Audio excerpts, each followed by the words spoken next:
সম্মানিত দেশবাসী, বাংলাদেশ নয় তাম পৃথিবীর যার ইমান আছে, নারী পুরুষ যিনি হন, এটা মোল্লার আঘাত নয়, এটা স্বয়ং আল্লাহর আঘাত। আল্লাহর নামের উপরে যে বিষোদ্গার করেছে, সে কে, কোন, কোথাকার কি দেখার কোনো প্রয়োজন নাই।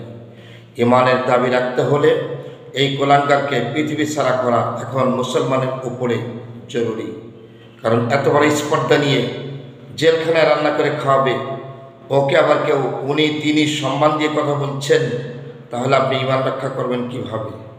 তাই আজকে যারা তার সমর্থনে স্লোগান, মিছিল, একাত্মতা ঘোষণা করতে চায়, তারাও ইসলামের শত্রু, তারাও ইসলামের দুশমন।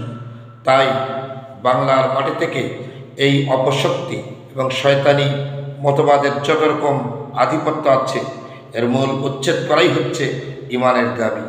তাই প্রতিটা মানুষ আজকে যারা বিবেক, ইমান, আকল, আকিদা, কোরআন সুন্নাহর সপক্ষে আছেন, আপনার নিজত্ব দিয়ে, ইমান দিয়ে আপনি এই ফাউল আবুলকে দুনিয়ার থেকে সর্বোচ্চ শাস্তির মধ্য দিয়ে বিদায় নিশ্চিত করতে হবে। এবং যারা এই ফাউলের পক্ষে কথা বলে, তারাও ইসলামের শত্রু, এ মর্মী ব্যবস্থায় যেতে হবে।